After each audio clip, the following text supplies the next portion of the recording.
Yeah, so I had to stop my audiobook session with the Hitchhiker's Guide because I have limited time and I wanted to commit to providing this list for you, which is essentially a fast and loose tier list on the greatest rock and roll bands ever.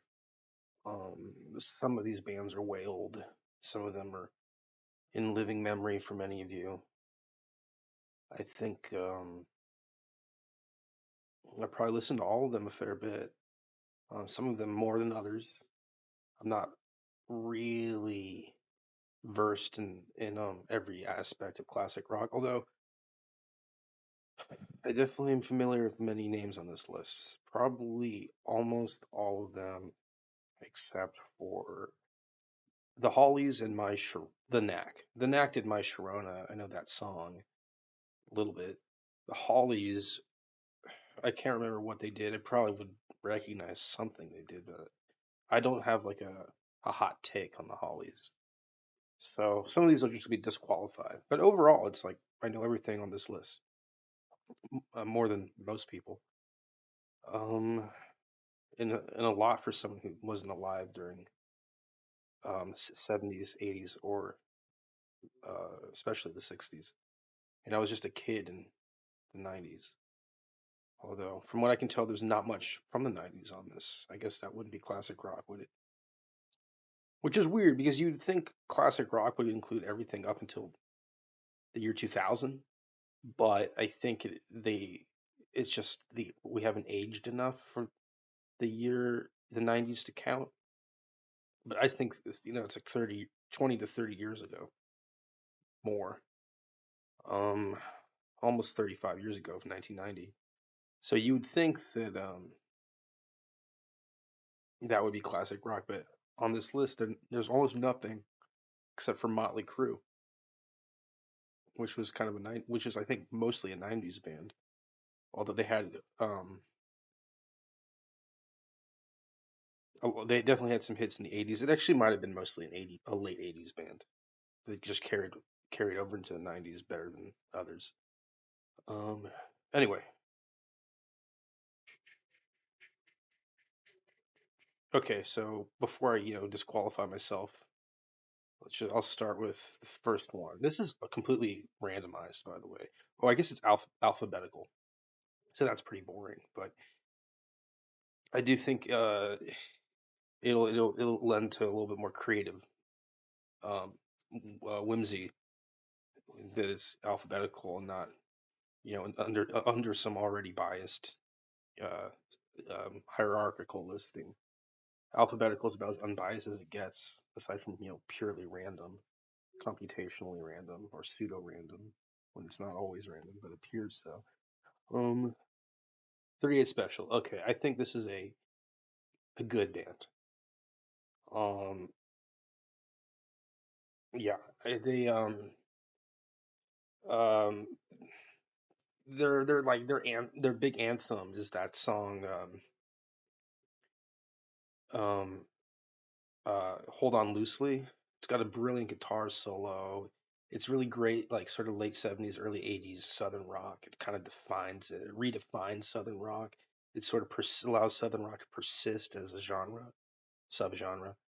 Um, However, they don't have a ton of like amazing songs.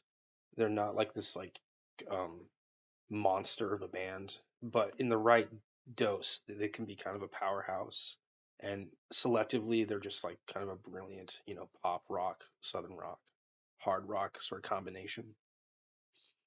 So yeah, 38 Special, and I like the name because it's named after a caliber for uh, one of the lower calibers for a revolver, bullet calibers, and you don't think that would succeed in the market, but especially when guns were way less legalized than they are now. But it did for them, so I think that's sort of charming, if a little odd. But anyway, it's over and done. I give them squarely a good rating, which I guess alphabetically would be like a C plus. But I think that's not. But a C plus actually sounds pretty bad. So they're more like a B minus, really. Um, Next one, AC/DC. Okay, well this one is I'll give them very good. Why? I think their music saturates really quickly, becomes unlistenable fairly quickly. It's not, and it becomes downright annoying um, quicker than most of the bands on this list. It doesn't it's like a newcomer's favorite for hard rock. It's not the kind of music that you want to listen to all day or want to listen to on a commute necessarily. It's or at the end of the night. It doesn't really have a place throughout the day except when you're walking into a saloon and they're playing, You Shook Me All Night Long or Hell's Bells or, Highway to Hell or Back in Black or any of those like, you know, those sort of cheesy pseudo classics. I mean they're classics, but they're overwrought and overplayed and they kind of have this adolescent quality to them that to me is a little bit of an advertisement in its intention, but also in its effect. So I'll give them very good. I like 38 Special more in some ways than AC/DC, but AC/DC I have to acknowledge is a superior band, pound for pound, than 38 Special. It's just one of the most legendary bands ever. But that doesn't. But sonically, I don't think I could put it higher than very good. Um, Aerosmith. Okay, Aerosmith is the one I've had difficulties with. I've always been surprised by the variety in some of the catalog, like the quality. Aerosmith has a lot of variety to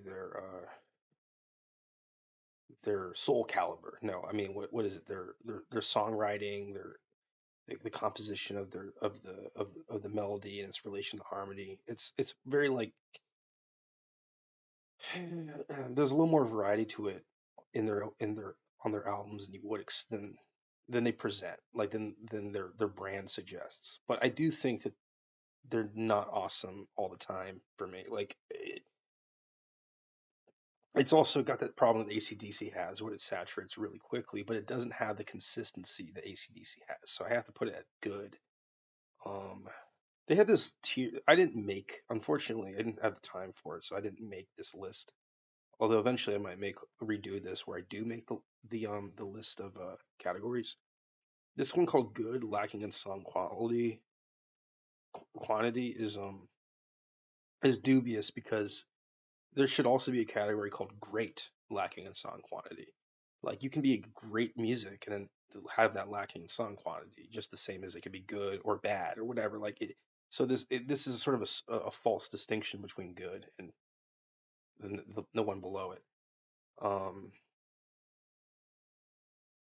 Maybe they mean 38 Special should go there. Like the amount of a number of good songs is not that high. So in that case, I would sort of I would just sort of juxtapose these three, early groups. I'm sorry, early alphabet group bands like this. AC/DC is very good. Aerosmith is good, and then 38 Special is good, but it's lacking in song quantity. Next one on the list is Alice Cooper. No, Alice Cooper is sort of like for me, it's kind of in between AC/DC and good and Aerosmith. Um, I'll say um, his music doesn't really sound like his image suggests. Like he has sort of this blues rock um, band formulation, but then his image is like this gothic shock rock, like sort of deep web, dark wave, fucko. But that doesn't mean the music is bad. I think he's very good. I think he's underrated even, and he's a consistently um, uh, brilliant songwriter. Although I just don't think that the aesthetic cuts deep enough for him to be considered like a great, in the classic rock canon, a true great, as they say. Now, the next one I do think is a true great. I'm not. It's not all negative. Allman Brothers Band. This band was the first Southern rock band, I think, of note. Sort of the origin point for Southern rock as a subgenre, regional genre, a regional subgenre, as it were. And I also think they're one of the most sophisticated Southern rock bands, far even more so than like Skinner or whatever. I mean, definitely Skinner, right? But I like them quite a bit more than 38 Special, and 38 Special is a band I like a lot. So by that logic, Allman Brothers has to be great if it's just so much better than the band I already like. Um, America. Okay, America. I'm gonna put it good, lacking in song quantity. I don't think they have a lot of great songs. I think they're square. I think they're sort of like a goody two shoes um that runs in parallel to a band like 38 Special, which I wouldn't consider a goody two shoes band. More rough around the edges. But they are at the same level. Some of their songs are brilliant. Some of their songs are timeless. Very they have high replay value. So it's undeniable that America is a good band, but they don't have a ton of great songs. They just have more than a few. Um, Beach Boys. Okay, Beach Boys goes into okay. It's okay. No, I'm kidding. Beach Boys goes into great. Is it better than the Allman Brothers? Probably. Is it as tasteful as the Allman Brothers? Not necessarily, but they were I think a more consistent band, for sure. And a lot of their songs are just they're like scrumptious and delectable and sort of minuscule from top to bottom. Like it's like 2 minute songs sometimes, but they have a pop flavor that sort of works. I almost consider them not really a true rock band because they don't really rock and roll, but it is um it is that 60s pop rock, poppy lux aesthetic. Um, I'm gonna hold off final judgment on them because they might be upgraded to very best. But so far as I can tell, they are they are not to they are not to go there. So far as I can tell. Okay, next one, the Beatles. Okay, I'm like reserving acclamation for these. I've, oh, that's Alice Cooper. My bad. Beatles. Where's the Beatles? Oh, here's. Okay, with like full honesty, I give them very good. I think they're AC/DC level. Personally, their songs kind of all sound samey. And usually I don't care if, like the Beach Boys and the Allman Brothers are definitely samey, but I don't enjoy the aesthetic of the Beatles. I think it's a little goof. What's the word? It's a little like maybe I'm just biased against the whole British, like youth culture in general. But I don't really like the whole like like what is the hair I just don't like there's this tinge of irrelevance that their early music has to me that is hard to place because everyone no one's gonna tell me that no one's gonna like agree that the Beatles are like an irrelevant band, but I do think that their aesthetic had this sort of tinge of like darker relevance to it in the early years. Almost, yeah, I mean, basically exclusively the early years. So I don't feel like it's proper to call them like a great band from the perspective of their early years. And then when they morphed into this mature sort of psychedelic pop band that was kind of teetering on the brink of extinction in the mid and late 60s. I think they stopped touring in 66. It's not even that late in the game. They became like this sort of like this like puppet version of themselves, and I don't know. It felt manufactured. I don't find their music super relatable, but like AC/DC, it's relatable enough that I have like a fondness for when I did like it, but I was never enthusiastic about the band as an entity, as a phenomenon. not in the same way that I am about like the Beach Boys or the Allman Brothers. So let's move on before I have any regrets about that. Okay, I mean that's basically the C grade, very good, but I still think it's not a C. It's more like a B minus. Okay, Billy Idol. Billy Idol is good, lacking in song quality, but the problem is that I think it's better than 38 Special in America. But you know what? I think he might even have less good songs than 38 Special or America on balance. So yeah, I'll do good, lacking song quality. And he's not really like for me like a hard rock guy, but he's more hard rock than he is pop. So for that reason, I have to kind of regard him as um as higher up on the list. Uh, Higher up on the list. Hold on one second.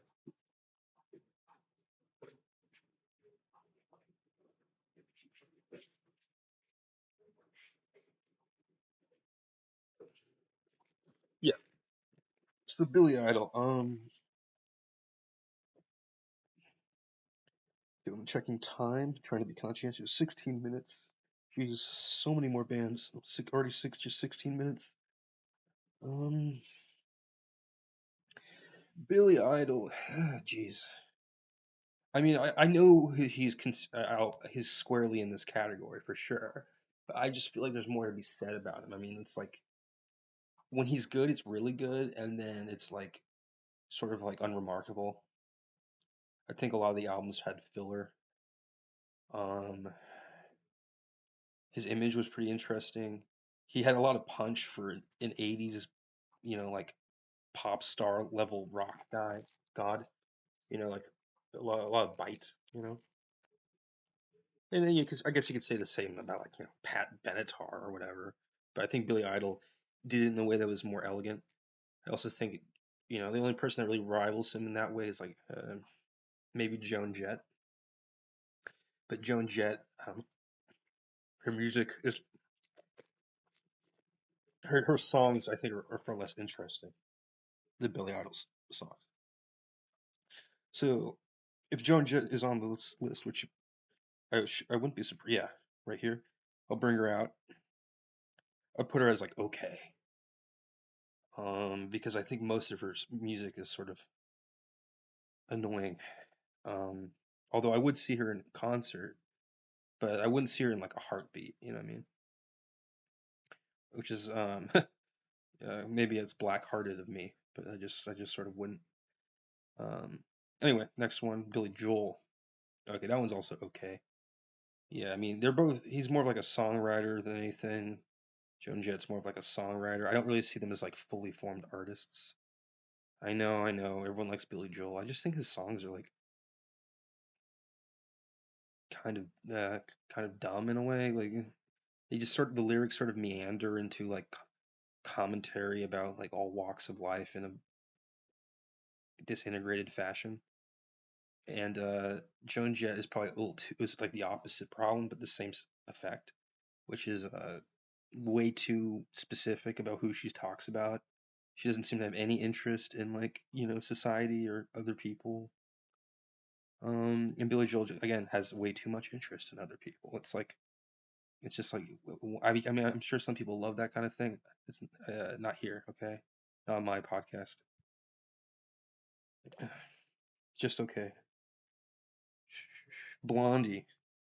Okay, Blondie is really like is good. It's like Aerosmith level. Why? Because they had a number of compelling songs that were written and an excellent vocal performance on top of it. Their image was good. It was kinetic. They had great marketability, and it was just like a consistently smooth operation. Debbie Harry was like a bombshell blonde, attractive, but she didn't write the songs. I think that one of the guitarists did. She wasn't like the main songwriter, right? So there was a combination. Like the band really worked together to make the music. I think, at least in that tandem of the songwriter and the singer. And I think the music just sounds good.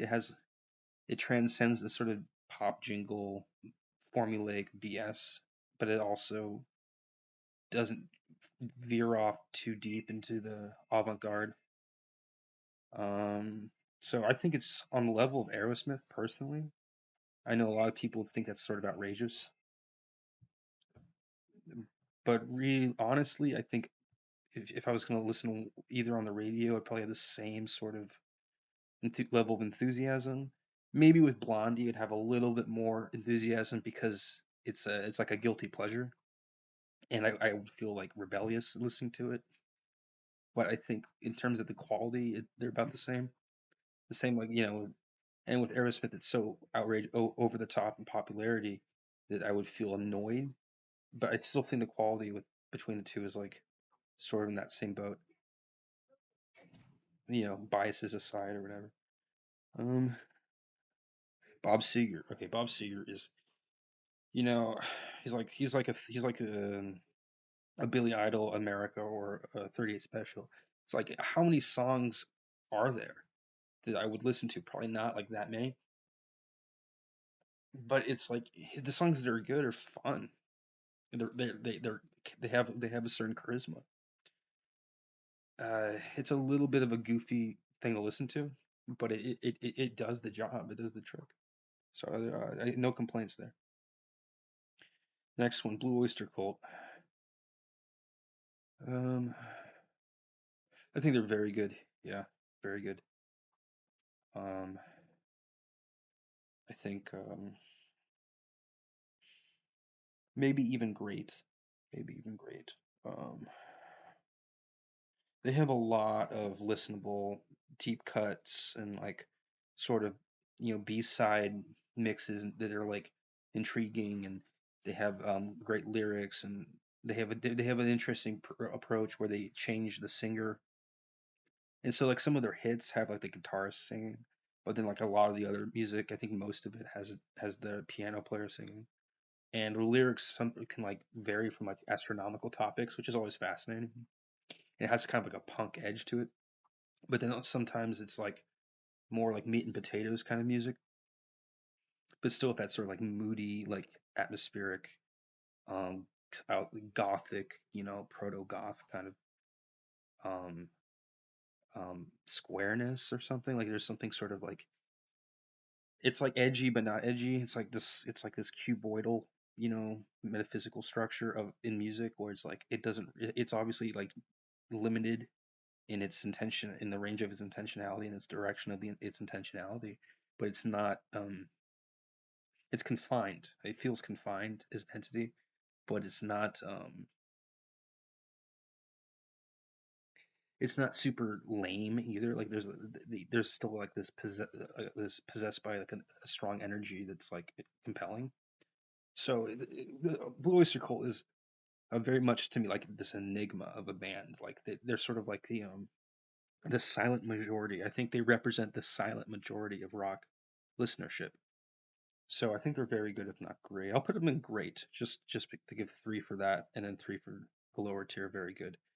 I think they're better than the Beatles, Alice Cooper, and AC/DC, which is it's kind of scary that I would even say that, but I think it's true. See, hopefully fortune favors the bold, because I think putting Blue Oyster Cult above the Beatles is kind of a bold move. Okay, Bon Jovi. Okay, Bon Jovi's okay. Yeah, he's like Billy Joel or Joan Jett. It's like saccharine and cheap, and like, if you prefer to rap, but that's like about it. Oh, okay. Billy Joel, Bon Jovi, and Joan Jett. I feel like people that listen to rap, they may have started out listening to these three and just got bored. Whereas if you listen to anything above that, you would have stayed loyal to rock music. You know what I mean? If that makes sense. Boston.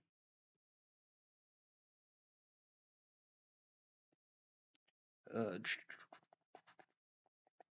Boston is good, lacking in song quality. I think they only made like three or four albums or two albums, like, and then they stopped. like, or they went on hiatus for a while, and then they made like one more, and then they didn't make that many albums. The singer killed himself not that long ago. The guitarist is sort of like a genius, multi instrumentalist. He was an engineer at one point, but like a professional engineer, and then he became stopped being a mechanical engineer when Boston got big, and he sort of was a control freak though, and I think they say that Brad Delp went to suicide because of how much of a control freak Tom Schultz, the guitarist, was. Tom Scholes. I don't really know. I think there's a defamation of character case, illegal case that Tom Scholes put out against Brad Delp's family, I think, and he lost because the judge thought it was fine for people to say that Brad Delp killed himself because of all the pressure Tom Scholes put on him. It's, so that's an interesting enigma, a legal enigma in the rock and roll community. Um, So I put, but I think they have like two good songs or whatever. Like they don't have like two pretty great songs, and then like a bunch of kind of like mid filler, and then the rest is like filler. So it's like they just don't have the catalog, right? It's just they don't have the quantity, as they say. It's like the catalog just doesn't exist to be like examined. I mean, it's enjoyable though. It's definitely better than Joan Jett. Sadly. Um, Although Joan Jett has her moments, but I still think Boss has more personality. Bowie. Well, Bowie's weird because Bowie's known so much for collaboration and like Under Pressure, he does supporting vocals in that. It's an amazing song, and he does work with Mick Jagger. It was pretty slick. Dancing in the Streets, kind of fun, right?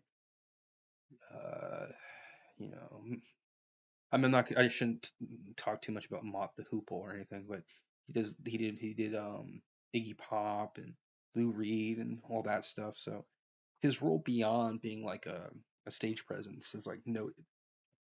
But how is he as his own? I think he's very good. Yeah, I think he's at the level of the Beatles and I mean, and definitely at the level of Alice Cooper, if not exceeding that. Um, Bowie was one of the best songwriters I think ever. I think better than probably Dylan, better than probably Keith Richards, Mick Jagger, those guys who were like and so those four to me are like the best songwriters. They're like Neil Young, probably the best ever. But I think Bowie was like in that fucking like that in that echelon, you know. If he had to do like a Jedi lightsaber duel against, he would be on their team in the fucking, in the arena dueling the Sith and stuff. Like he was just in that. Had that Jedi, mind control technical ability, right? As a musician and songwriter, his musicianship is like funny. It's really not like amazing. He usually hired help for that, but everyone he was like such a good producer, and he knew what he wanted as an arranger. That's what I mean. Sorry, he was such a good arranger that it didn't really matter that he couldn't play, the piano or whatever. Like, sort of a dated, necessity. But he's in the very good camp. Um, so we're at what's the time? About 30 minutes. Okay. Next on the list is Bachman Turner Overdrive. Okay, they're good, but they're like lacking in song quantity too. So they're like Boston level, probably worse. Probably America level or 38 Special level. But they're Canadian, and they have some really charming, like sort of dorky songs that are almost not even that, like they're not really that hard rock in the orientation, but they're just sort of fun, easy listening for like a rock consumer of any stripe. Buffalo Springfield. Okay, they're okay. They had like one good song, I think. I don't know. It's funny they're on this list. They were almost like a one-hit wonder for me. So with the Birds, I mean, it's like it's okay. It's like not crazy about any of that. Yeah, I should have to go into it. They're a very early band, so they have like a special place in my heart because they so help to define rock music. But they're not they're not doing they're not doing any heavy lifting as far as I'm concerned. Is this the Cars? Okay, this is the Cars. Yeah, I'd probably put 'em- it's good, lacking in song quantity. They're my friend's dad like discovered them as like an A&R rep or whatever. I've always liked them. If you haven't noticed, this belt right here, good, lacking in song quantity, is kind of like the cutoff point for whether or not like I respect a band. And the Cars are funny. They're kind of in there. They're like solid. They're like solidly good, but like I wouldn't like rave about them. And I think that applies for all of these in this tier. Um, they I was surprised to find that their music was older than I thought it was. I thought they were like an early '90s, late '80s band or origin, but they actually some of their best songs like what's that one? Um, I'm sorry, I apologize. I'm not mentioning enough songs. That's probably an albums. That's probably another just so many things like that. Personnel, instrumentation, lyrics, even quoting lyrics. But so I'll try to do that more, just to to round out the podcast here.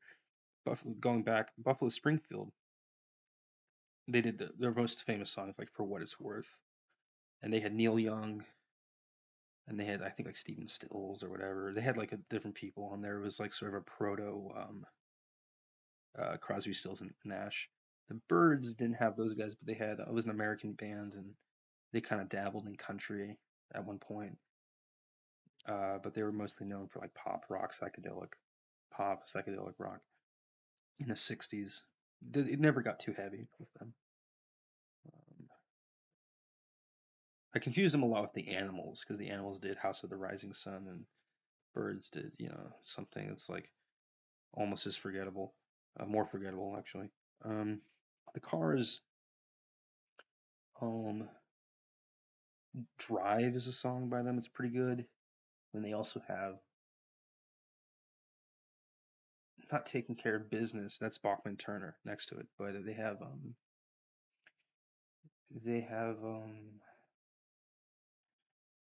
what is it?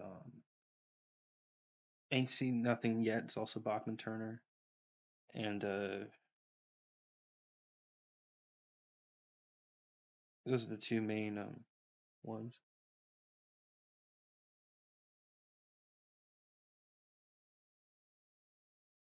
And the Cars is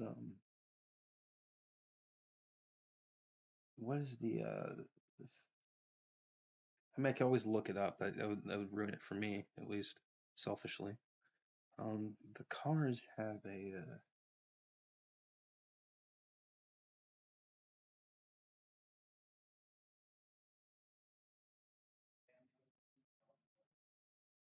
the Cars have a song that's geez, said Drive.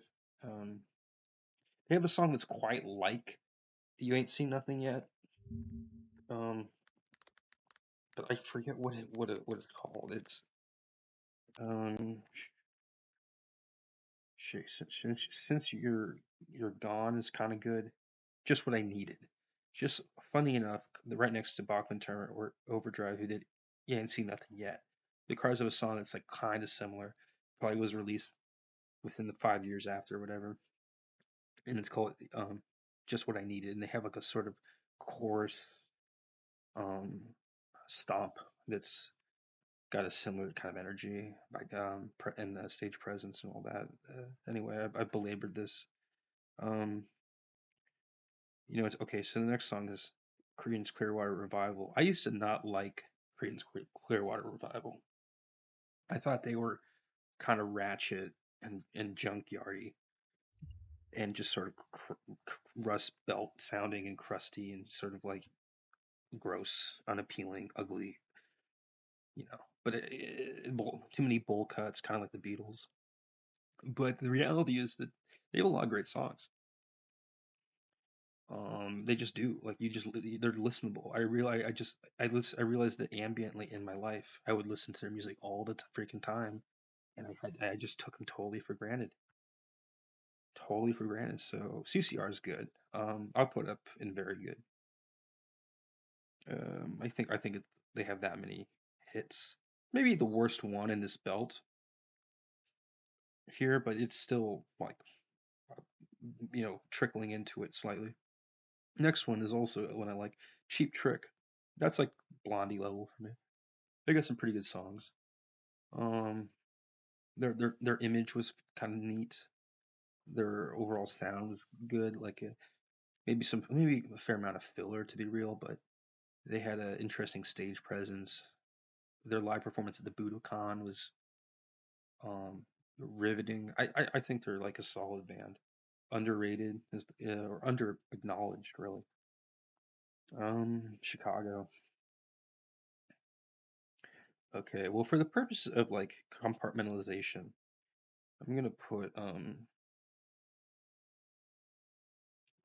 gonna move Creedence Clearwater back down here, and then move Chicago back up to very good. I'm gonna swap them because they're both kind of on the margin for each, and they're somewhat close.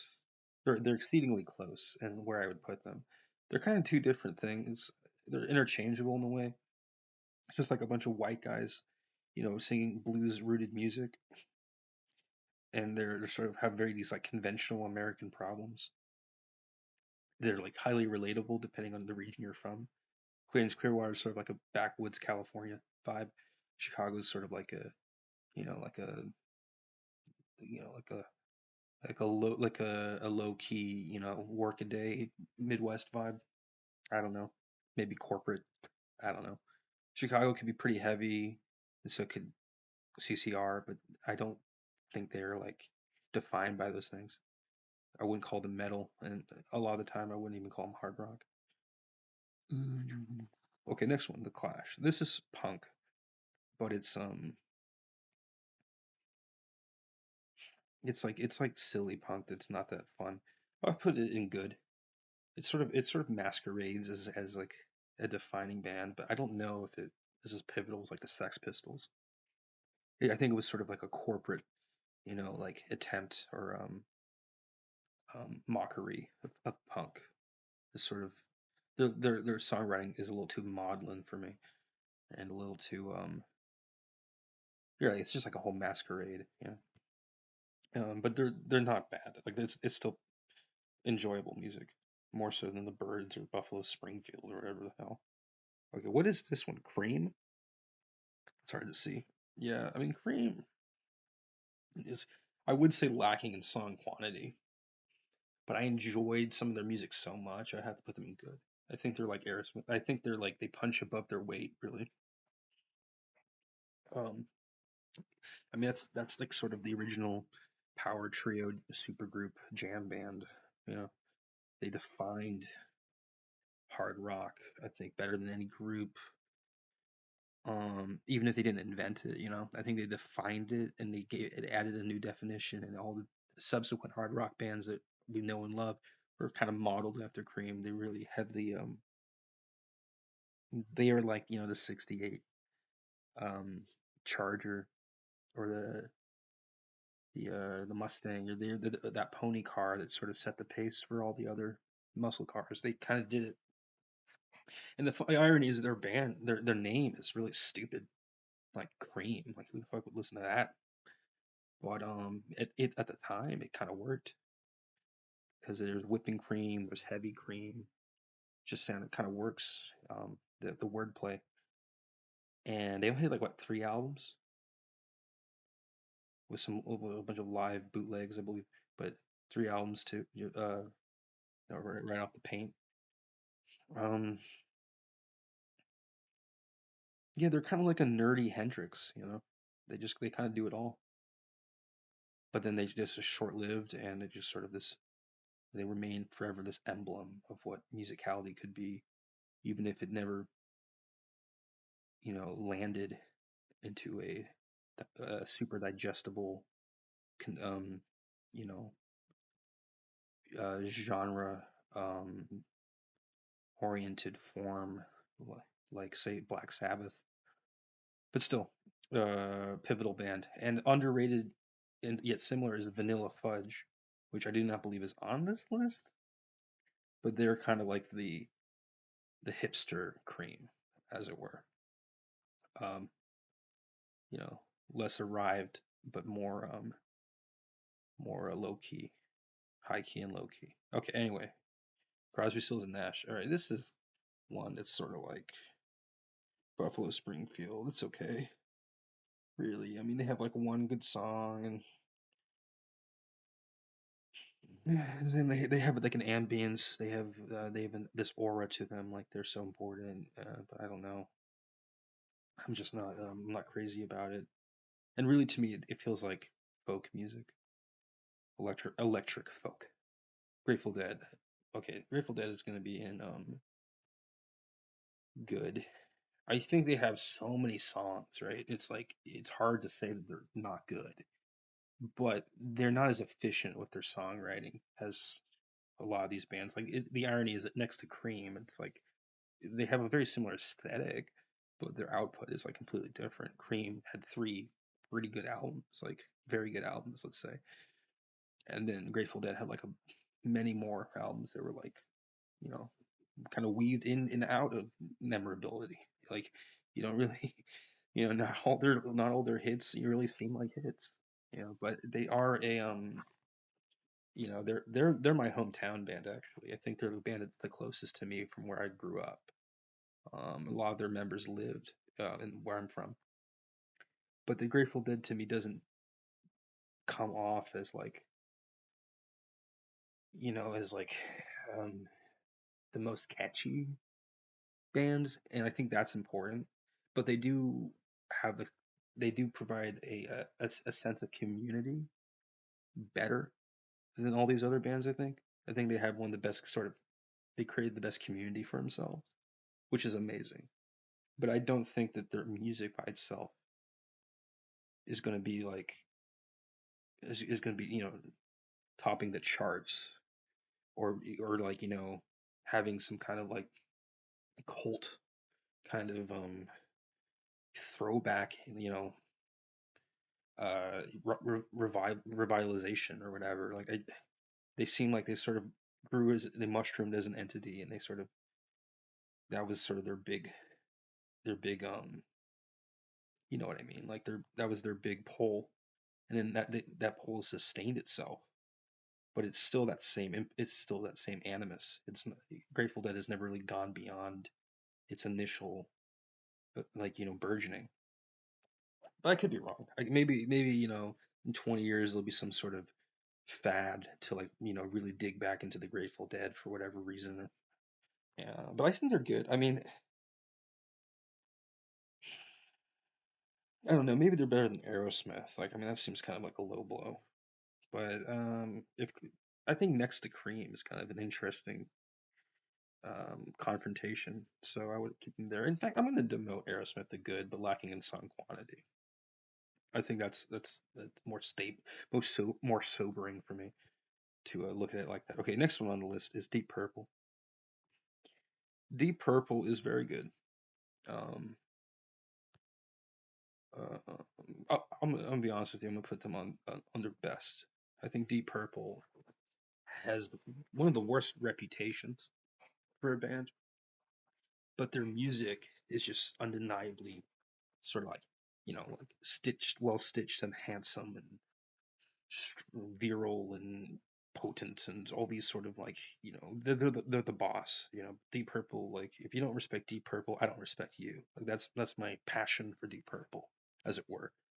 But I also feel that Deep Purple is like kind of like an unknown group to many young people and even old people. So I can't blame anyone for not revering them with as they justly deserve.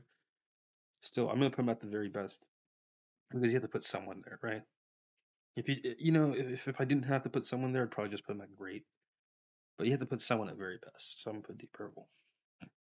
Def Leppard. Okay, even though the name is kind of similar, I'm not gonna put them at very best. I'm gonna put them at good.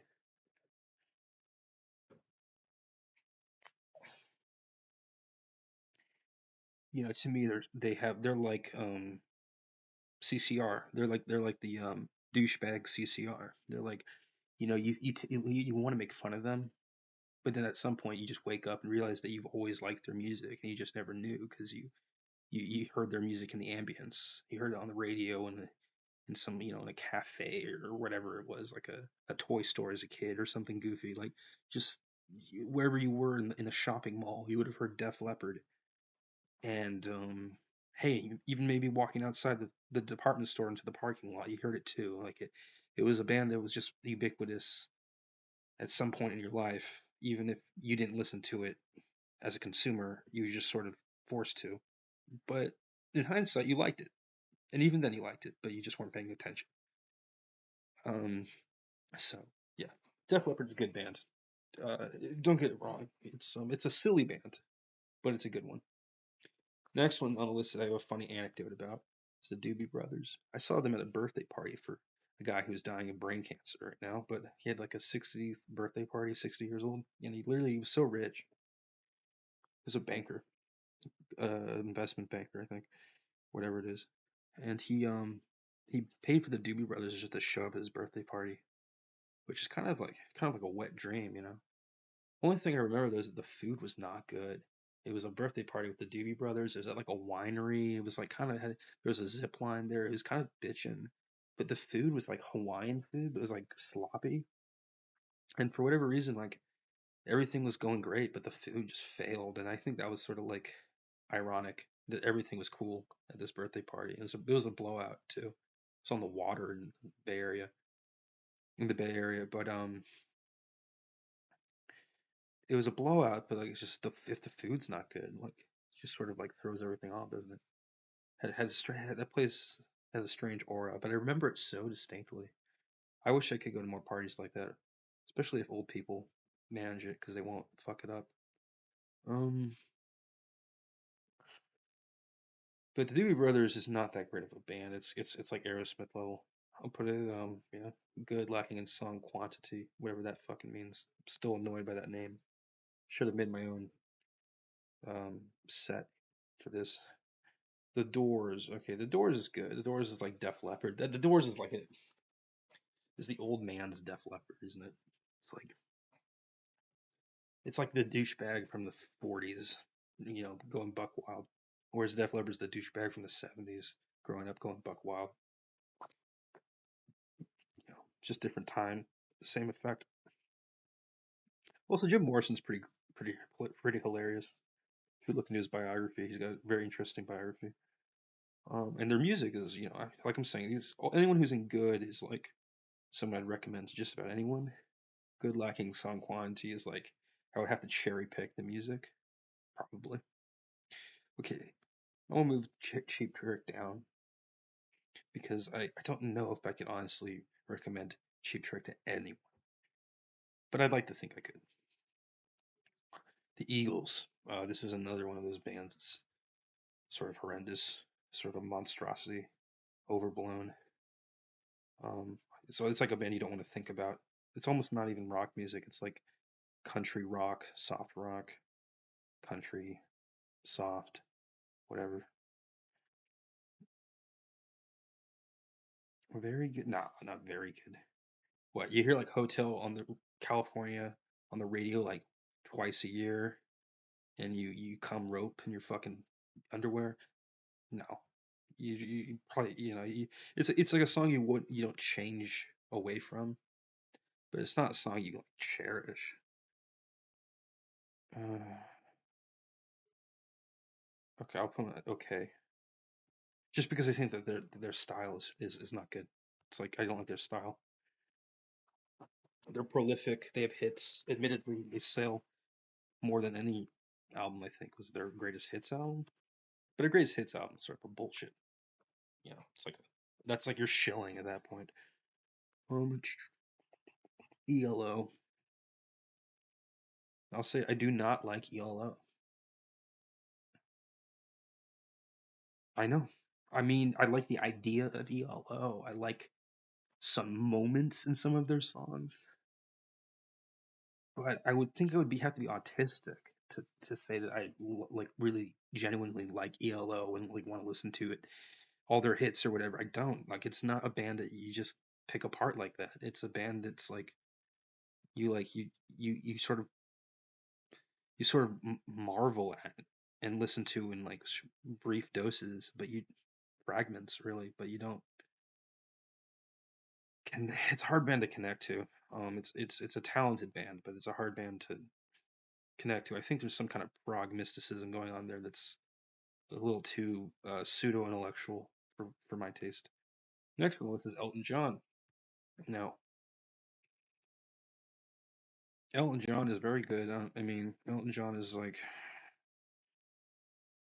it's good. It's like this level for me. I know people be like, okay, maybe he's better than like Bowie or Alice Cooper, but his songwriting aesthetic is like a little too plangent and like dopey and starry eyed and like he doesn't have a lot of oomph.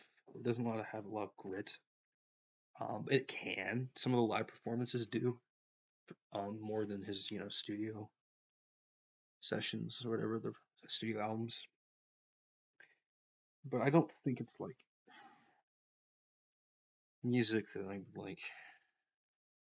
It is music that I could recommend to anyone, but it's not music that I personally want to listen to all the time. If that makes sense. In fact, there are probably quite a few metalheads that I just wouldn't want to recommend Elton John to, but I don't know if that counts because those are snobs, and you have to be careful around snobs. It's not like dealing with the pedestrian world. Um, Next one on this list.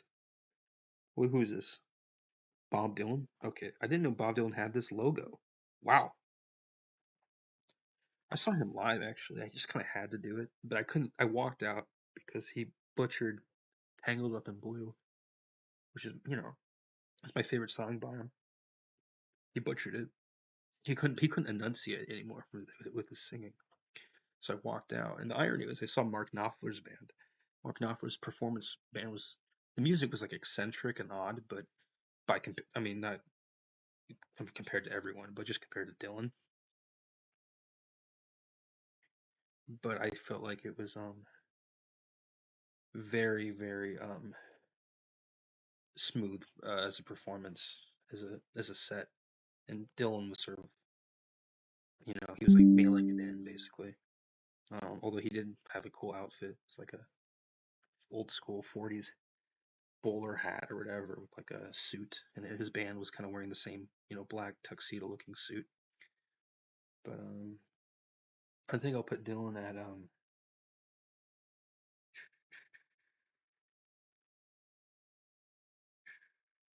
very good.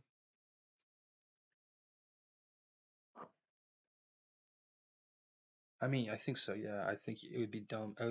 I mean, to say he's like worse than AC/DC,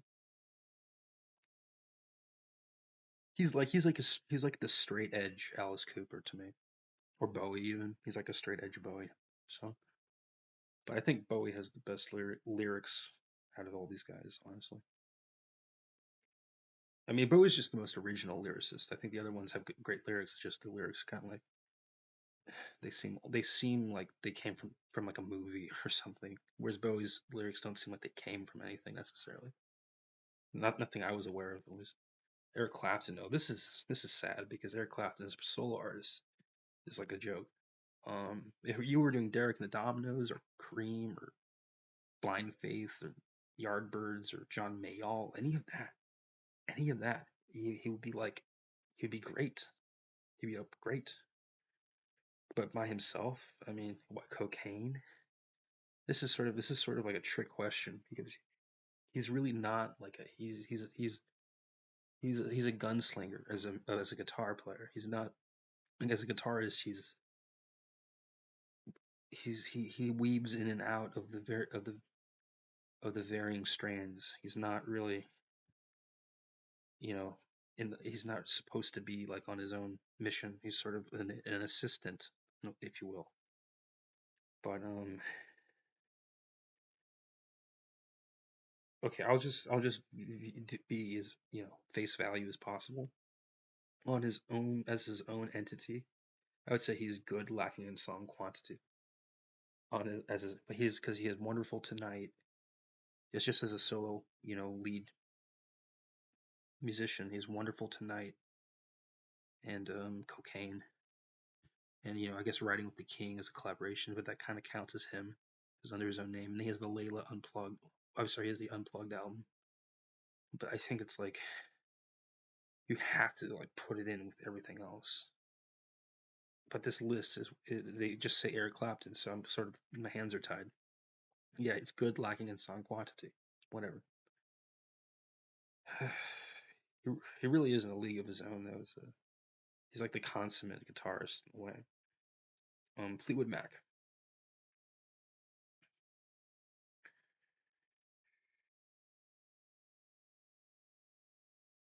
Yeah, they're like, I'm like losing steam on this. I'm sorry. Good, lacking in song quantity, I would say. I don't. They're not like a one-hit wonder, but they're not far away from one either. Some of their albums have a lot of filler. Some of their songs sound like identical to other songs. It's not really like a very sophisticated um, uh, group. I mean, yeah, I'd say they're kind of in the same league as Aerosmith. They're at the top of the heap here. They're higher than most of these other bands in this good lacking in song quantity category, but they're not quite enough to be at like the Elton John level. Pink Floyd, do not like. No, Pink Floyd is it's like up here. It helps that their sound is so unusual. I don't know why. It's like there's some that gives you clarity, and like their sound is like not just unusual, but it's like minimalized. They have like a minimalistic sound, and that gives you so much clarity in where to position them on this. It's kind of like a cheat code, though. I wouldn't recommend. I wouldn't want all the bands to be like that. Um, but because they only had like one great album and like a couple of more albums that were like really good, I'm just gonna put them in very good. I don't think they were like they had almost no consistency, despite peaking very strongly. And it still reminds me of my high school, drug-addled stoner years when I would like basically orgasm from smoking so much weed and listening to Pink Floyd and listening to Comfortably Numb. The guitar solo would like make my whole body move, kind of, but not really. It was just they're always going to be at a higher level, but they're not the very best. Foreigner, okay, Foreigner is like it's like okay, okay. I don't think we have to mince words about Foreigner. Pretty sure we can squarely put them in okay. Grand Funk. Grand Funk is good, lacking in song quantity. Better than Foreigner, but their 80s music is stupid, and their 70s music is not that many songs were like awesome. But they have some very good live performances, very inspiring live performances, energetic, vital. And then their 70s albums were worthwhile contenders, worthy contenders, but they weren't the first on anyone's list ever. Genesis is also kind of like this. Genesis has some very good albums in the 70s, less so in the 80s. And those songs are, they're like some brilliant songs, but they're not consistent. Even within the same album, you'll have like some really self-indulgent 15-minute sort of jams that are just kind of weird, and then you'll have like a 4.5 minute anthem that'll be like memorable. So I'll put for Genesis, I'm gonna put them in the same league as Grand Funk, Fleetwood Mac, Eric Clapton, Cheap Trick. And right now we're almost at an hour. We're like a little over 30 seconds to the hour. Doobie Brothers. This I hate when these the law because of the law of averages. So many bands end up being in like the middle tier. Although to be fair, this is like below average for the tiers, I guess. maybe I just listen to too much music, and I rank all these bands as below average, even though they're not, just with respect to all the other classic rock bands. But compared to all other bands, these bands would be like some of the best ever. If no other band existed but one of these classic rock bands, that classic rock band would be the best band ever. So we're filtering amongst the very best. Okay, George Thorogood and the Destroyers. Um, yeah, that's like the male Joan Jett, really. It's like kind of a tool, honestly. Um, sorry, Joan Jett. Sorry, George Thorogood. That's just what you are. I mean, AC/DC would be like that, except they're Australian, and that gives them this sort of like credibility, I guess. I don't. Strange how these my opinions run here, but I think AC/DC transcends its own basicness somehow. It's like at the very bottom, you Joan Jett and George Thorogood, and then very top AC/DC, and AC/DC is like the same sort of bare bones, nuts and bolts hard rock aesthetic. But I still think that the quality shows with them. It's more of a group effort. These like one name bands, Joan Jett and the Blackhearts, George Thorogood and the Destroyers. It's like this blues rock high octane derivative. It's like it's like plastic, but it's still classic rock. It still qualifies to be in the creme de la creme, just at the lowest possible end. I guess ELO is the lowest possible end, but they're fucking low too. Let's not lie. Okay, the Guess Who. Okay, they're okay. Yeah, they have like one song, right? So barely qualifying to be on this list. Um, Guns N' Roses, dude. Well, they're the most. They're like one. They're the most. Um, like they did not have an amazing run. Um, but I think I would. They're good, lacking in song quantity as well because they had Appetite for Destruction and like the Spaghetti Incident or whatever. The November Rain was on that, I think, and they ended up not having a ton of their songs on their not a ton of output. Um, they had a lot of personnel drama, right, with Axl Rose being sort of a notorious scumbag in those cases. Although I'm not really sure what the circumstances really were. It's all just word of mouth and hearsay. But anyway, next one on this list. I mean, they're definitely good. Let's not. They're a little overplayed. They had a certain production value that was high enough at the time in the late '80s that they were kind of they were kind of forced into immortalization, like these like anti-aging injections, like Botox or whatever. Like they sort of like stuck around as a meme longer than they probably deserved to because of the nature of the production on their albums, the songwriting as well. But I just think the overall the mix down kind of worked well to their favor, despite not working quite as well for a group like Poison or Dokken or Leopard or whatever. Yeah, Heart. Okay, Heart is also kind of like Guns N' Roses. It's the chick Guns N' Roses. It's the cool chick, who knows her boundaries at the bar. Guns N' Roses. Jimi Hendrix. One of my earliest forays into classic rock music was Jimi Hendrix, who really opened my imagination to the possibilities of rock and roll as like a viable art form, as a soulful art form, as a creative expression, right? So Jimi Hendrix for me was a very good teacher in what rock music could be. Um, so he's good. He's better than all these other guys, but I don't think he's like better than who's this? Bob Dylan? Probably not. Alice Cooper? Probably not. I have a secret love and fascination for Alice Cooper, but he's still above the he's definitely above the rest of these guys, and these guys are all pretty worthwhile. The Hollies. See, I don't know who this is. I probably don't like it, so I'm just gonna be flip and say do not like. Although to be honest, they should be reevaluated. Let me look up real quick what some of their hits are. Maybe I'll remember how my memory jogged.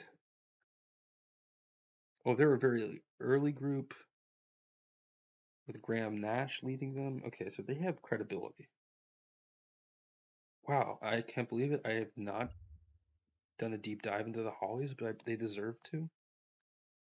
So I'm going to leave them off the list for now as a matter of respect.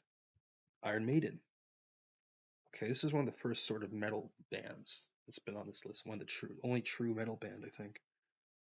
Um, and even then, it's sort of like a cheesy metal band that doesn't really stay in line with the overall mood for most of the metal category.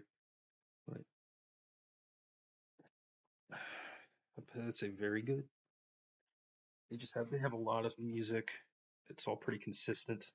It does sound samey, but they're like Scooby Doo. You know, like Scooby Doo is like not everyone wants to watch Scooby Doo, but it's a consistently good show. It serves a purpose, adequately delivered, and it persists as a phenomenon to this day. So Iron Maiden, highly ranked.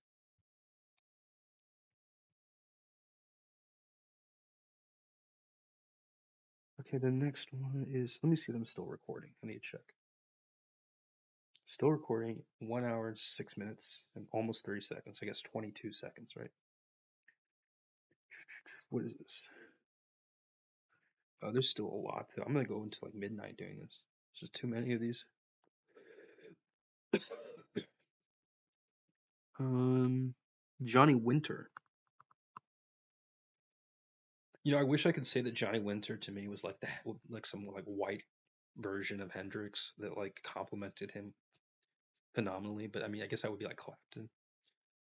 Clapton would be that guy kind of, but like Johnny Winter sort of seems like he would be that guy. But as far as I know, Johnny Winter is not that the most impressive musician. He had a really good strategy. You know, go from just being this albino blues guitarist that like just tore up, you know, at every show. I mean, he really could shred as far as like a blues guitarist could. He died recently too, relatively recently. Um, quite old, but I think he was at the Crossroads festivals more than once for Clapton. But I don't know, man. I think he's like probably just okay, honestly. Every time I try to listen to his music, just more than once, I just never got any. I never got any. It never bit me.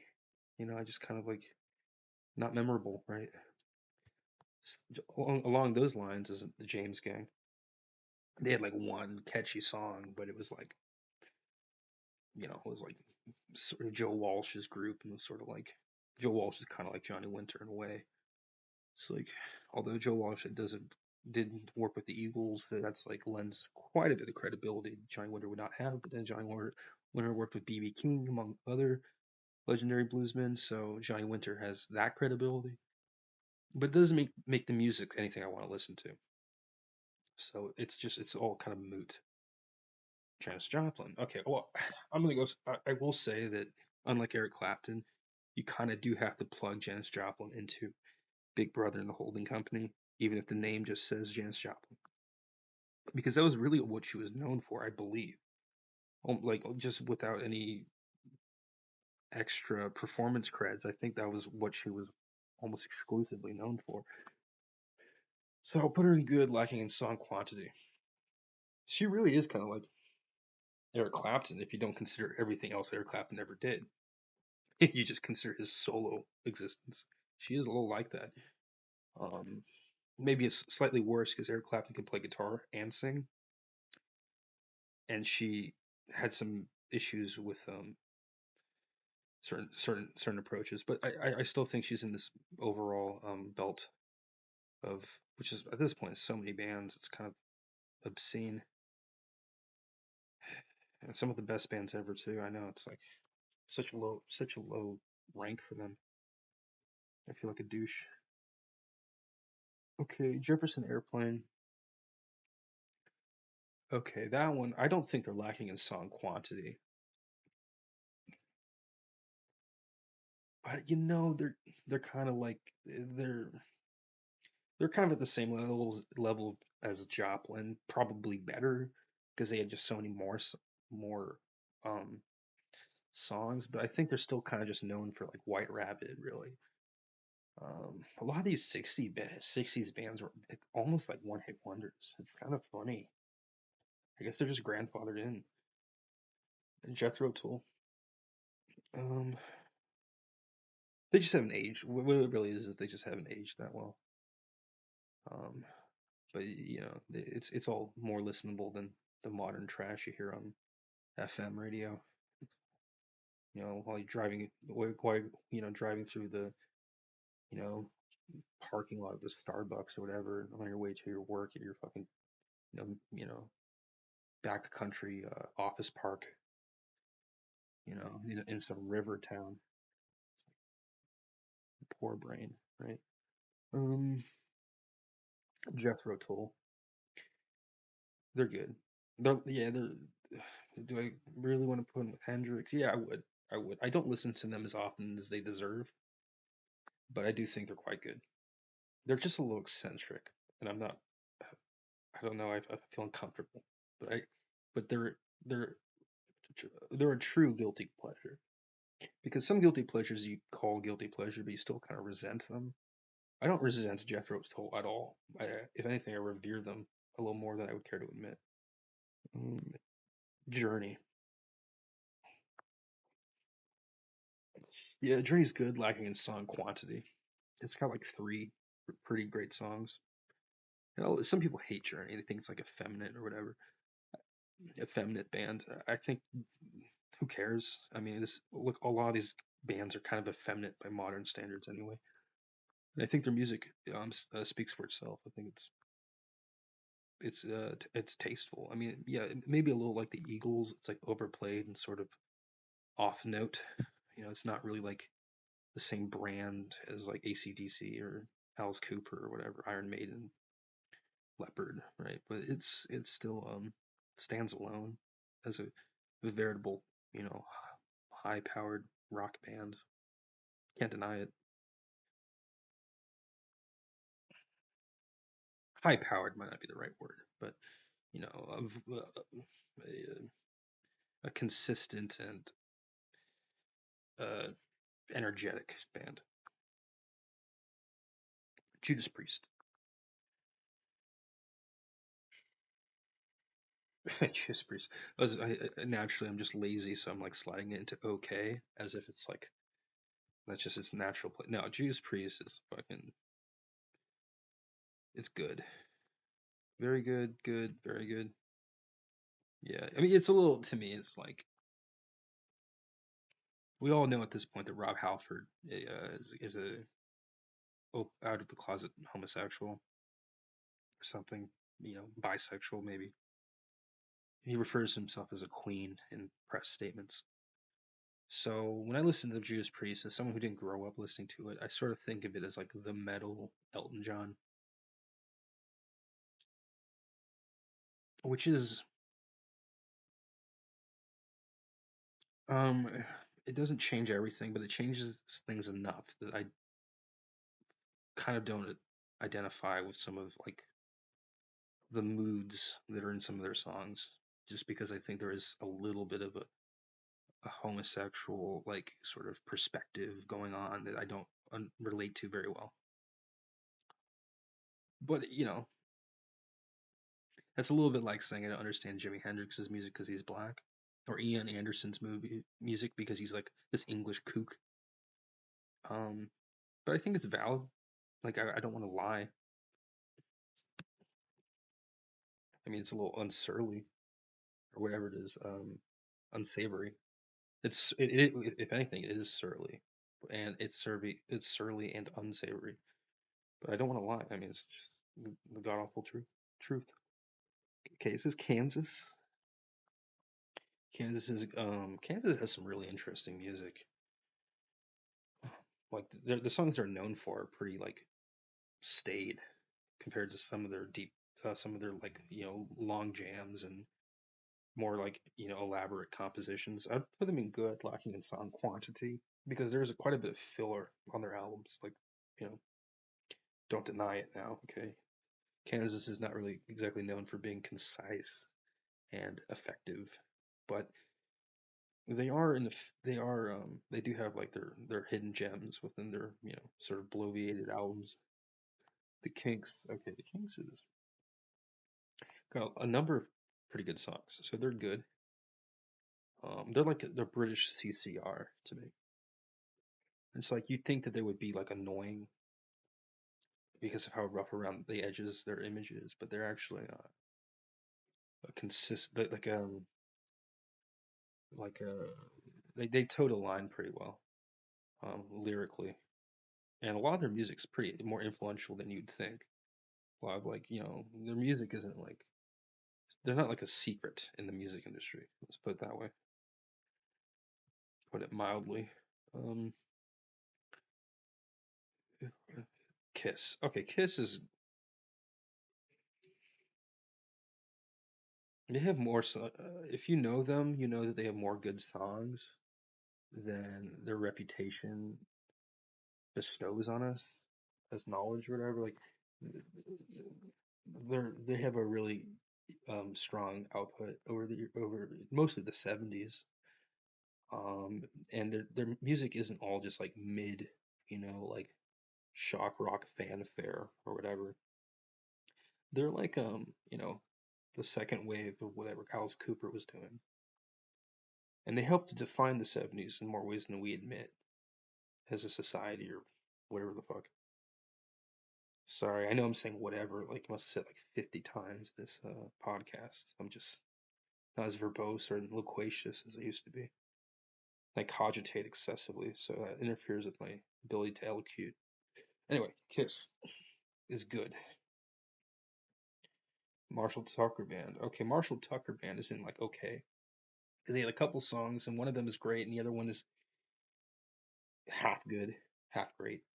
I think it's Heard It in a Love Song. It's like half great. It's kind of got dumb lyrics, but a good musical contour to it throughout. Rhythm, right? A rhythmic intro, a wistful melody, strong variation in chorus and or different or sorry, not variation, differentiation between chorus and verse. It's mixed in. It's a good mixed down song. Um, and then they have not Hold On Loosely, but what's that? What's the song that they're also really known for? Oh, it's like that faintly misogynistic song that's pretty catchy. Um,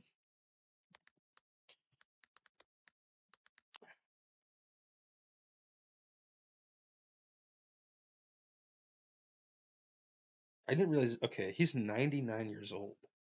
He's way older than I would have thought. So they probably were playing music. He probably started the band like in his like mid 30s, even in like the 60s. He's 99, but I guess he was doing something before. He had to be before 1972 because he's 99 and he got interviewed 6 days ago. Oh, he died. He just died at 99. Well, R.I.P. man. Jeez, and the music is fucking good. It's weird how these guys just keep dying and like you barely hear about it. Um, Capricorn Studios, Macon, Georgia. So that ties into Allman Brothers, which I guess I shouldn't be surprised by. Um, what's Can't You See? That's the one. It's faintly misogynistic. It's a beautiful song though. Where's it putting them in? Okay. Yeah, maybe we'll do good, lacking in song quantity. R.I.P. Marshall Tucker, dude. That's really tragic. I had no idea. I thought he was younger. I mean, he was the oldest guy ever. Probably one of the oldest rock musicians to die at that age. Who's gonna die at 99? Maybe Keith Richards. Um, it's disappointing to hear about this. It's like when Levin Helm died from the band. I thought he'd live forever because he's just so cool, and he dies. It's the worst. Okay. John Mellencamp. I'm not crazy about it. He's like I'll say I do not like him. John Cougar Mellencamp. It's just sort of goofy. It's a funny name. I like his name. That's about it. Same with ELO. It's my favorite name. Just don't like the band. Motley Crue. Okay, that one is good, lacking in song quantity. It's like they have a few solid songs that I love, and then a bunch of annoying songs that make me embarrassed to even like them. Um, Metallica, is Metallica like that? Yeah, Metallica's also like that. Although Metallica is like the cheesiest band these days. It's like supposed to represent metal. It's the face of metal on the FM radio. It's always in ads. They get the biggest shows on the planet, I think. They're also local to me. I think a lot of their members, like the original members, lived or grew up where I'm from. I know people have seen them around where my hometown or whatever, but I'm not too impressed. I think as a guitar player, when I was a teenager, I liked them more. But I think it was just because the solos were relatively easy to pick up, and in metal, learning guitar solo is kind of like a big deal. Um, a bigger deal than other, you know, genres, I would say. But they just don't have that many like bangers compared to, I mean, it's like, I don't know. I mean, what, all right, let's count them. Fade to Black, One, Enter Sandman,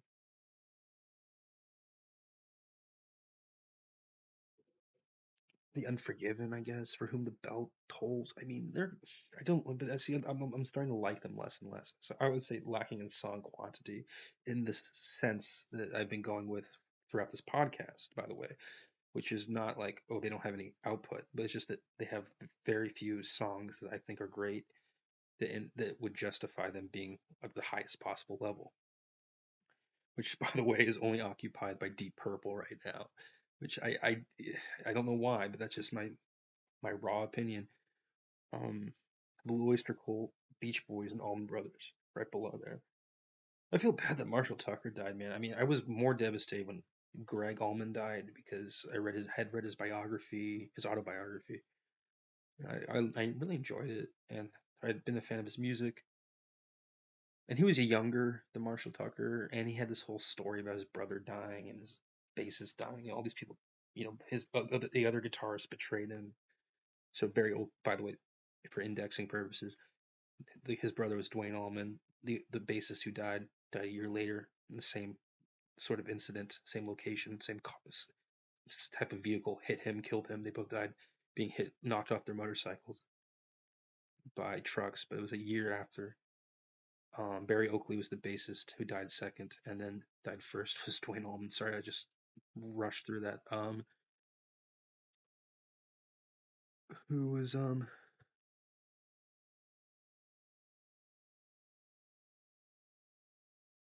was who was the main guy in again, and then also Dickie Betts uh sort of like went away from the Allman Brothers and formed like his own thing. I think he had formed Great Southern, and then he kind of stuck with that after he was kicked out of the Allman Brothers, and I don't think they ever really, you know, brought him back in up until the disbanding of the Allman Brothers band. It's pretty sad. So the next one is Neil Young, and it's I don't know why I was talking about that. I totally forget. It's late. It's like midnight. Just almost. It's like 40 minutes till midnight.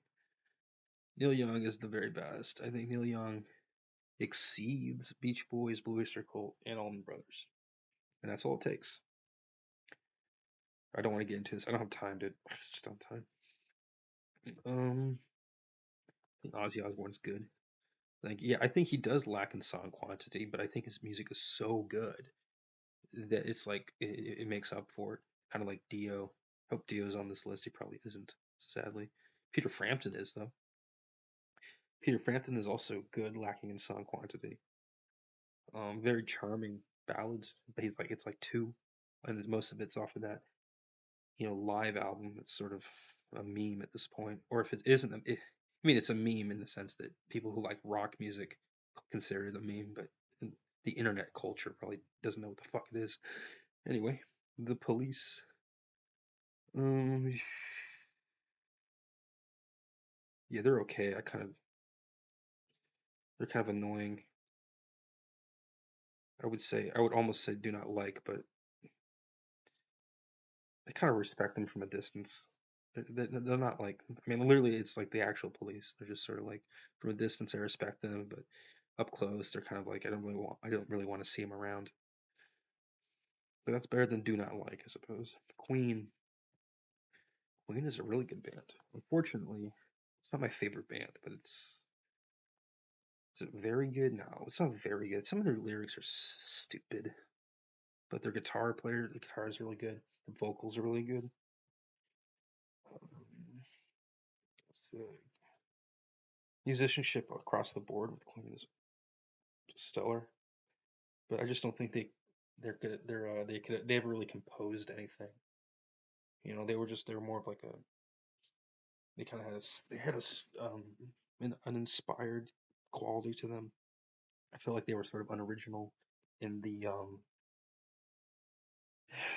the sort of types of music that they would absorb into their larger than life outfit because they had a larger than life outfit, but I don't think they sort of it wasn't eclectic enough to really pique my interest for too long.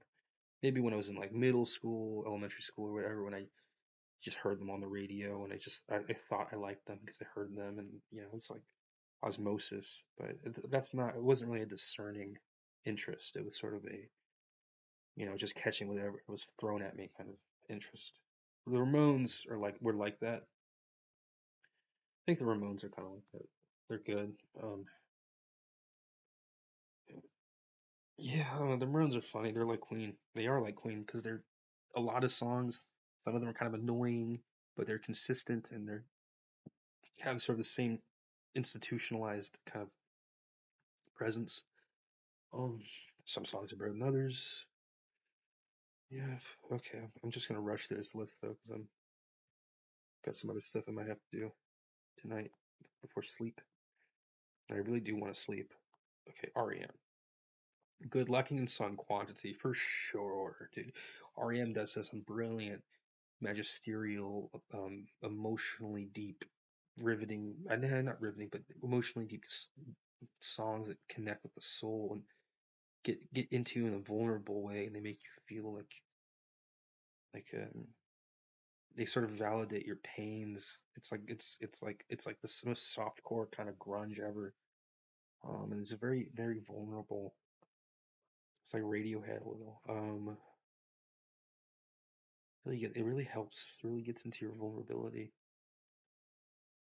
but they lack in song quantity. So I'm gonna keep them with all the rest. REO Speedwagon. That's also one that just sort of lacks in song quantity, and that's also one that's kind of a vulnerable band. Vulnerable lyrics. Singing's a little whiny, but that's like a healthy amount of it. But it's not enough songs for me to like rave. Rod Stewart. Rod Stewart is all. Dude, what is going on? These are all the same. Rod Stewart's kind of like that. Yeah, it's funny. I mean, if he had Faces grouped in, I'd probably have put it a little higher because I like Faces. But as a solo artist, I would say. So the next one is thankfully not in this, you know, this bloated category. Rush. Rush. Very good now. Not very good, but it's good. It's music that I don't like to listen to like start to finish. But if it's on the radio and I'm driving, I'll like get into it. So it's good. It's a little like the Grateful Dead. It's like a lot of music that it's hard to remember, but it's like you appreciate it more than a lot of other things. Sonic that have that have a technical Sonic existence, but may not be you know favorites. Simon and Garfunkel. Okay, hardly a rock band, but it's kind of cute that they put it in here. I'd say it's good, man. They're like Hendrix. It's like or Elton John. They're kind of the combination of Elton John and Hendrix. If you just take away all the musicianship, it's like Bob Dylan combined with Elton John, I guess. I don't know how else to put it. How else to put it?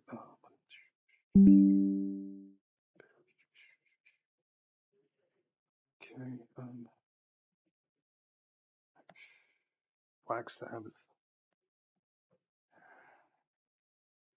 Yeah, Black Sabbath is like the very best. Yeah, yeah. I don't want to get into it. I think you can understand why I like Black Sabbath. They're consistent.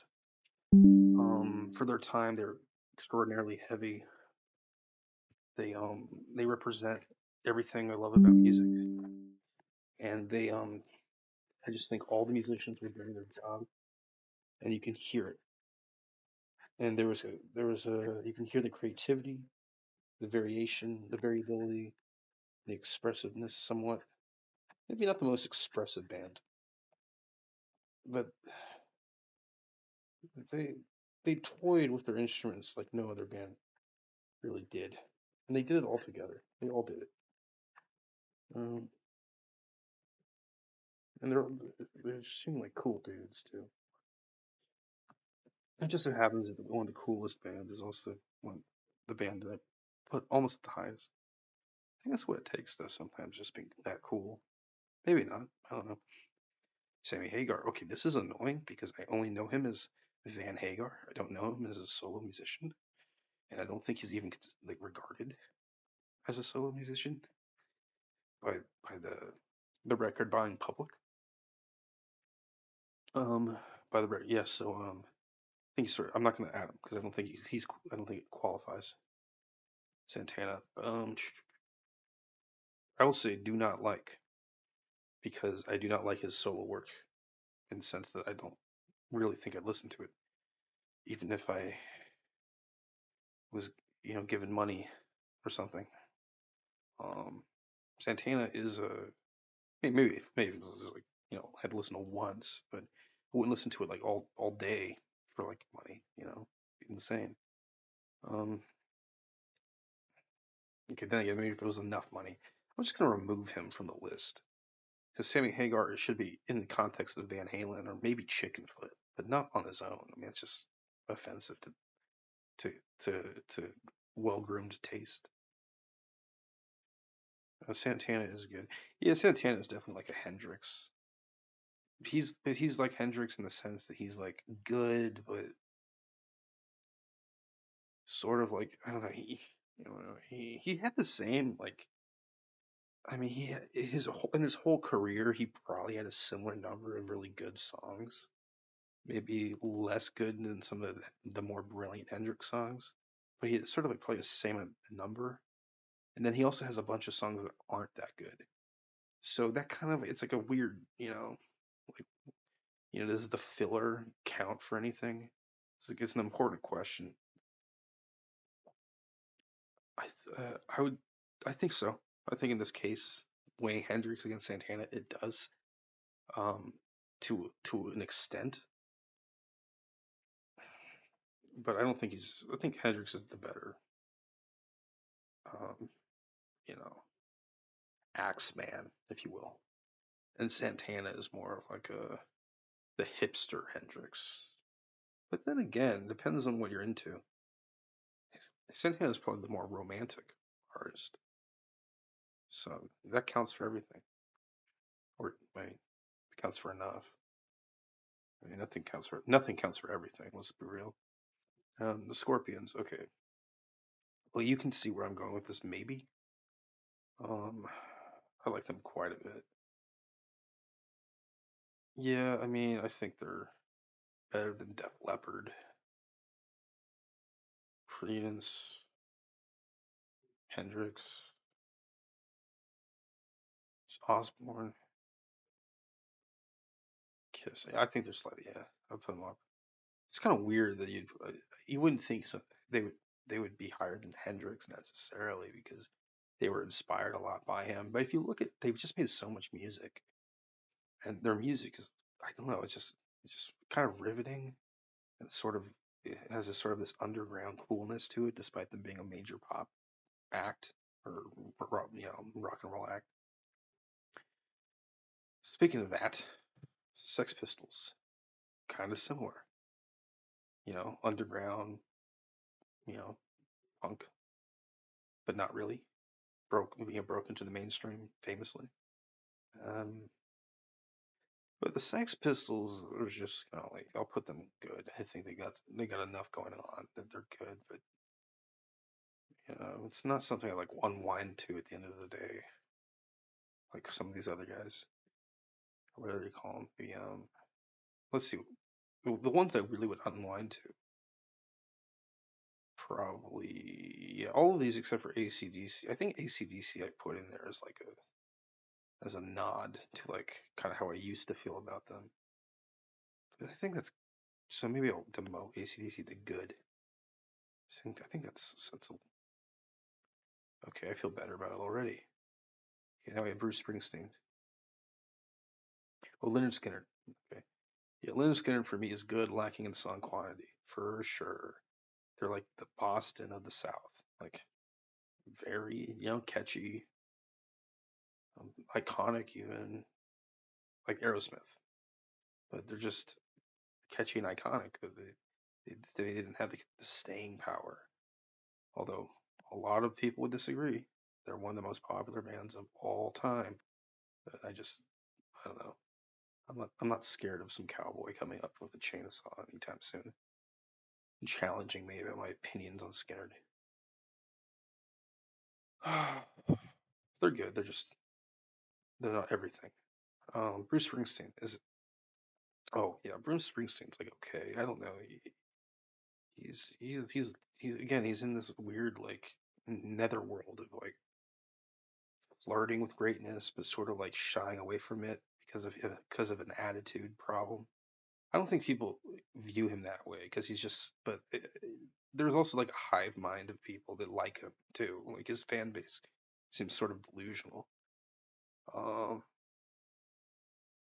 like his music just isn't awesome. It's like you know what it is. It's like working some shitty job all day music where you just literally have nothing to do but listen to music and do your job. And so you pick Skinner. Sorry, you pick Springfield. I mean, Skinner might be like that, but we're talking about Springfield. You pick Springfield because it's sort of like benign, gruff working man soundscape that I think is a little like heavy-handed for how like lame the songs are. It's like wouldn't you want to have like a heavier sound if you're into like a heavier image and lifestyle? Yeah, but apparently he doesn't care about that, so I don't care about him. It goes both ways. Anyway, Steely Dan. The irony here is I'm going to put him above Springfield or Springsteen, whatever it is. We go both Springfield and Springsteen. Um, yeah, Steely Dan's good. No, Steely Dan is kind of like it's up here. It's a higher. It's nerdy, but it's one of those charming nerd bands that you didn't think exists but does. Now that said, there are a lot of Steely Dan songs that are like kind of saccharine and samey and kind of linger in your head in an unpleasant way that's sort of startling. There's something kind of scary and off-putting about Steely Dan, but they are like a good band, but just at the lowest possible expression within the category. Okay, maybe I'll change my mind on that. I think they have a lot of songs that are nice. Maybe, but just to be safe, go with my guidance. I'm moving down next to Skinner. It's kind of weird to say that Steely Dan is better than Skinner. It just doesn't feel right. It's like there's Springsteen now. Springsteen's like obnoxious. Springsteen's very fake Bob Dylan. But at the same time, he isn't, which is the scary part. Anyway, um,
to YouTube or any probably even Spotify, but definitely YouTube. It takes a while. It takes like 6 hours. Just just so you know, it's not that easy to like upload podcasts. I thought it would be, but it's sort of it really requires some computational vigor anyway, or a throughput, whatever you want to put it. Definitely broadband. Is broadband Wi-Fi? Is it like a byword for Wi-Fi, or is broadband like a sort of like a sub category of Wi-Fi? I don't. It's just like the wave that the signal travels on, and it's all rather esoteric and mystifying. I should probably learn more about it. That would be the responsible thing. Anyway, Styx. Okay, Styx is a fun band. I like them a lot. I'm gonna put them. They're better than people think they are. I mean, people think AC/DC is the best band ever. I mean, Styx is a good example of how that's like sort of dumb because Styx has a lot of good songs and no one even knows they exist. You know, it's like it's AC/DC probably has like a similar number of really good, you know, banging songs, right? I wouldn't call any of it bangers. It's not that category of rock, but just like hits or whatever. They're amazing songs. I don't know, hot line, hot lyrics. I don't know what you call them. Just good songs, whatever. AC/DC and like Styx are probably on like the same level, but no one even knows. It's funny. Supertramp. I guess Supertramp's like an eccentric kind of demented band. It's a little sad, but it's good. It just lacks in song quantity. It's like Steely Dan. It's like something sort of weird about it. Ted Nugent. Ted Nugent's also like that. He's better than Joan Jett. I know there's this like beef between her and Ted Nugent, and it's a little immature. Um, but I do think pound for pound, Ted Nugent is a better musician. Is like an arranger and composer or whatever.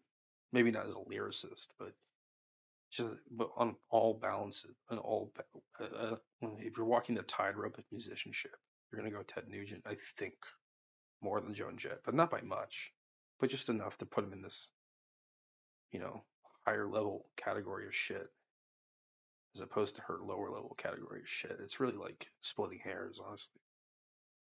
Okay, I don't know who this is. Is this like U2? What is this? Jeez, I can't even tell. That's not good. I realize Van Halen's not even on this list, which is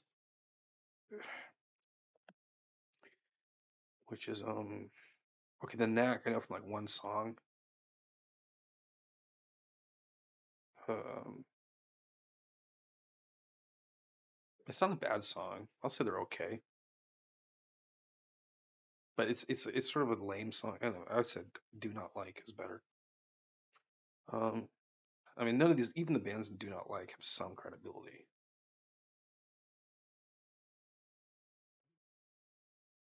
The Moody Blues, yeah, that's good, lacking in song quantity. They have some like that one. It's Nights in White Satins.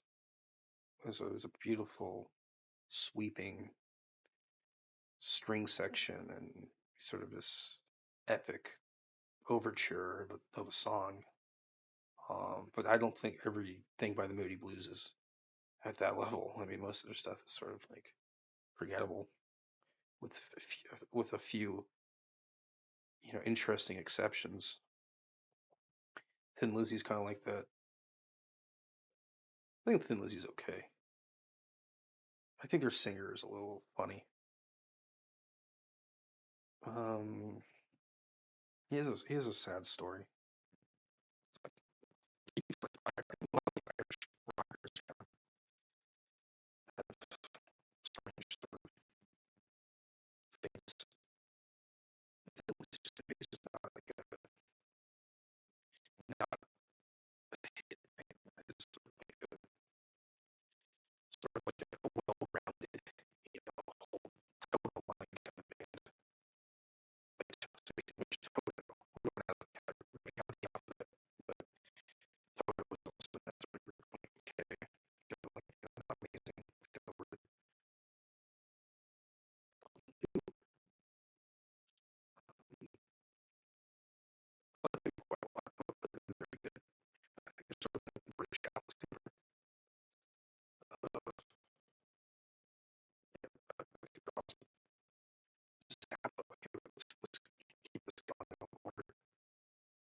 sort of rock band. It's like Paul McCartney, like we got his songwriter. They just say like Paul McCartney's songwriter. You guys, and they just Arcade Young, like the Spanish genre, that kind of admit that people's rock and roll from your existence, your contribution, I guess you're, like quit, kind of ruined everything. So there's also that. But yes, it's a great. Yes, it's a little like yellow. It's like a bit more um, approachable. But I don't know. Yes, it's weird. I was something called good. Sometimes it's guilty, but it's lacking some quality. That's weirdly good. A lot of songs. Even for some just are weird. I don't know. No, it's okay. Honestly, it just doesn't rock my world. That's what matters. Some of these bands with Z's are kind of the best ones. Is that probably the best one? These are like the highest. It's like weird. It's like, the irony you would think it would be. And they just is. It's like, it brings out that old hold. Like, all hold brings out was the best. And that's just the fact. Zeppelin. Yeah, I mean, band that's probably better than Zeppelin. Zeppelin. If that is Zappa, I'm still reeling over how good Zappa is. I just didn't even realize it until I broke it all down like this. Mm.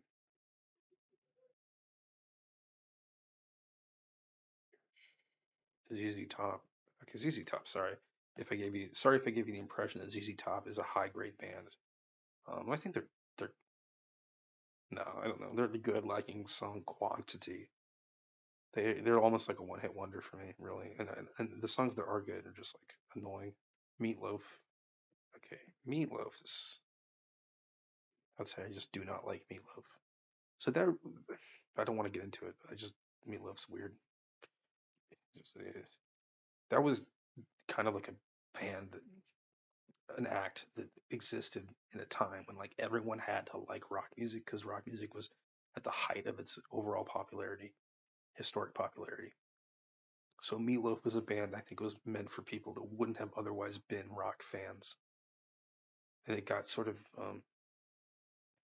conformity. It got kind of conformed into the rock and roll camp, but it wasn't really like it would have died on its own in the woods somewhere if it weren't for the fact that everyone else was camping there. I don't get it, and maybe I just don't understand it.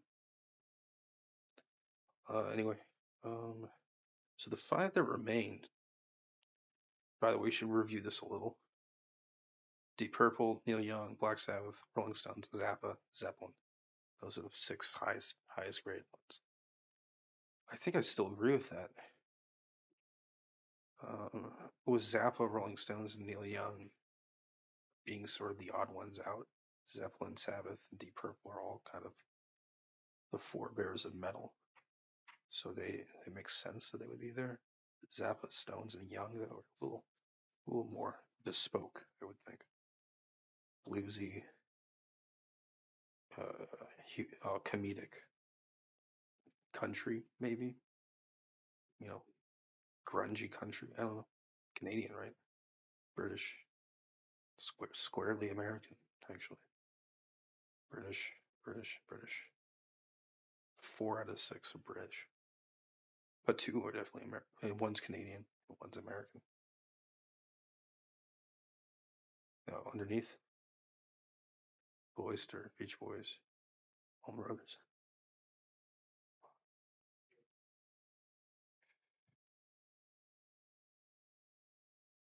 Yeah, I think these are all American bands, all regional. New York, California, the South in general, but mostly Georgia from Macon and Florida too a bit, maybe Tallahassee, I don't know, somewhere. Jacksonville, I don't know.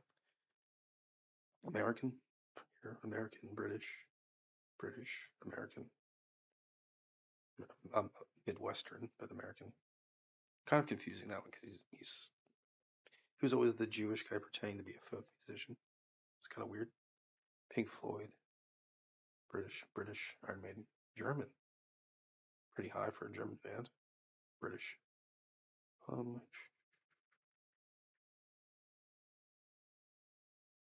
okay, yeah. So and then all these others are just sort of British American. Yeah, I mean, that's everything, right? Except for AC/DC and ABBA. But I didn't put ABBA on there. It wasn't on the pre-made list of options. So let's just sort of hit everything else.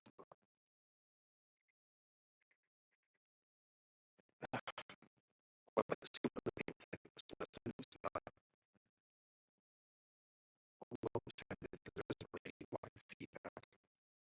But I do think it represents my overall sort of taste within my taste for classic rock. It sort of represents my overall approach.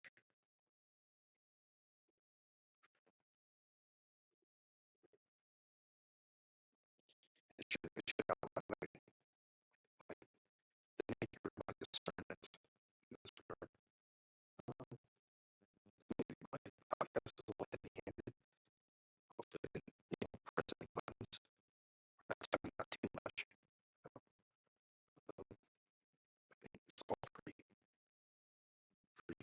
egalitarian sort of the way that I select everything. Not too biased, not too um, overlooking any glaring attributions from some of these underdeveloped bands that are just sort of trashing on. So sure some way more than I credit to. I think yes, something like yes. There's a lot of music that's they're a big name in prog rock, but I think it's co-founded, right? I just don't find it something like that can finish out to, right? That makes sense. Probably trying to do a minimalistic, honestly. I mean, I could be enlightened. That's the thing, like, I could hear the audio, it's like my murmuring, so the audio is like shot. But at any rate, I'm gonna publish this now and try to get to sleep, figure out what I do tomorrow. This is January 31st, 2023, the end of the month, 11:52 p.m. Eastern Standard Time, live from New York City. It's Steve Patrick Boyd live, or Patrick Boyd night, or yeah, no, yeah, exactly. Patrick Boyd live. You just shy of 2 hours. Kind of annoying. I'll let all it runs 2 hours and do a recap. It's only gonna be midnight by the time it's done.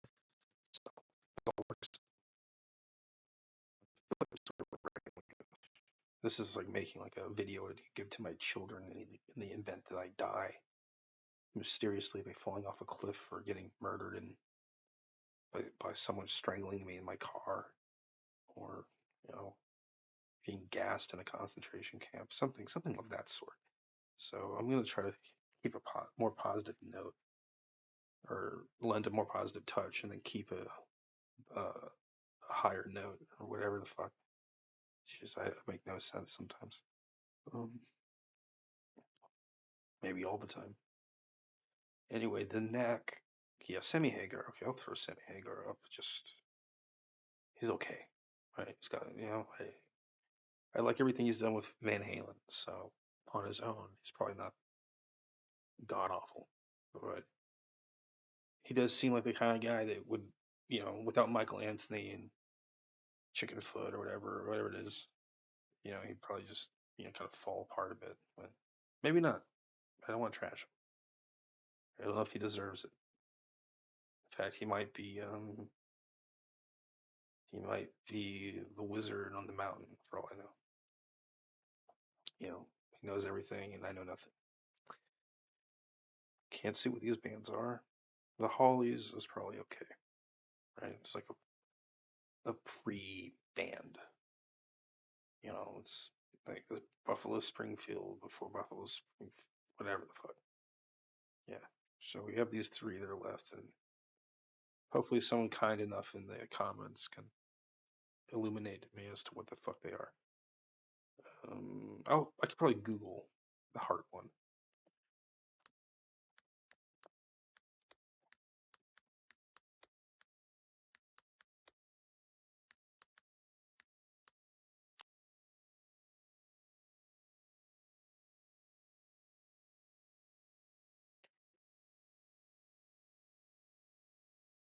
Andy Gibb, dude. Not Andy Gibb, that's for sure. I didn't know he died in 1988, though. That's like kind of crazy. I mean, deaths are usually kind of interesting, but dying at 1988 after being a success not that long before as a pop musician, it's kind of wild as a pop singer. Um, I feel like I've learned a lot doing this podcast, but I don't think it's the last music podcast I'll ever do.